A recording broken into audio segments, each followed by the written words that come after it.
जय माता दी दोस्तों, कैसे हैं आप सब लोग। आशा करती हूँ कि अच्छे होंगे। दोस्तों, आज मैं जो है पितृपक्ष की कथा सुनाने जा रही हूँ। इस कथा को सुनने से बहुत पुण्य मिलता है और हमारे पितृ खुश होते हैं। तो आप लोग समय निकाल के इस कथा को पूरा सुनिएगा ज़रूर। जोगे और भोगे दो भाई थे, दोनों अलग अलग रहते थे। जोगे धनी था, भोगे निर्धन था। दोनों भाई में लेकिन प्रेम बहुत था। जोगे की पत्नी को धन का अभिमान था और भोगे की पत्नी बहुत ही सरल हृदय की थी।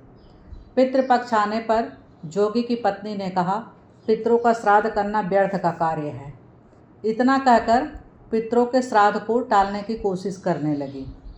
लेकिन वो ये भी समझती थी कि अगर हम पितृपक्ष नहीं करेंगे तो लोग बातें बनाएंगे, क्योंकि वो अपने आप को पैसे वाली समझती थी। फिर उसने अपने मायके वालों को दावत पर बुलाया और जोगे से कहा कि आपको परेशान होने की ज़रूरत नहीं है, मैं सब कर लूँगी। ये शान दिखाने का उचित समय समझा उसने। जोगे की पत्नी ने कहा कि श्राद्ध करने में मुझे कोई परेशानी नहीं है, मैं भोगे की पत्नी को बुला लूँगी और दोनों मिलकर सारा काम कर लेंगे। दूसरे दिन भोगे की पत्नी सुबह आकर सारा कार्य करने लगी। उसने अनेक पकवान बनाए। सभी काम निपटाने के बाद वो अपने घर वापस आ गई, क्योंकि उसे भी तो अपने पितरों का श्राद्ध करना था। उसके बच्चे खुश थे कि आज माँ अच्छा भोजन लेकर आएगी, पर जब माँ को खाली हाथ देखा तो निराश हो गए बच्चे।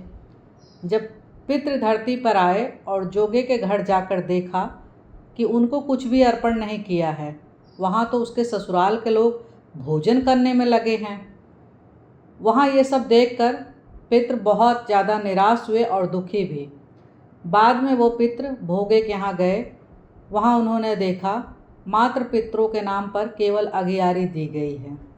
भोगे इतना गरीब था कि उसके पास खाने को कुछ भी नहीं था। पितृ अगियारी की राख चाटते हैं और भूखे ही नदी के तट पर आ जाते हैं। कुछ देर में सारे पितृ अपने अपने यहाँ का श्राद्ध ग्रहण करके वहाँ इकट्ठे होते हैं और बताने लगते हैं कि उनकी संतानों ने किस तरह से श्राद्ध करके पकवान बनाए। सब अपना अपना बता रहे थे, तारीफ़ कर रहे थे। जोगे भोगे के पितृ सब सुन रहे थे।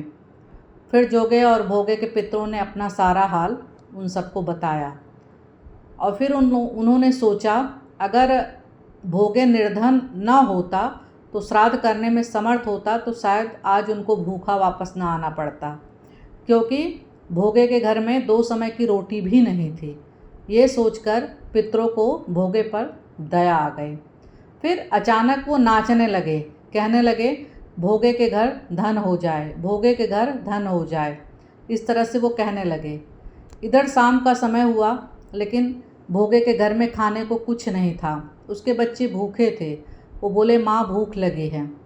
उन्हें टालने के लिए गुस्से में भोगे की पत्नी ने कहा, जाओ आंगन में हौदी औधी पड़ी है, उसे जाकर खोल लो, उसमें जो भी है आपस में बांटकर खा लो।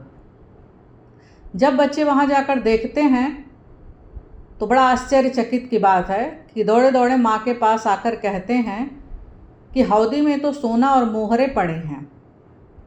फिर भोगे की पत्नी आकर जो है आंगन में आकर देखती है और सब कुछ उसने देखा तो उसे आश्चर्य का ठिकाना न रहा। इस तरह पितरों के आशीर्वाद से भोगे भी धन धान्य से परिपूर्ण हुआ, लेकिन इस बात का उसे जरा भी घमंड नहीं हुआ।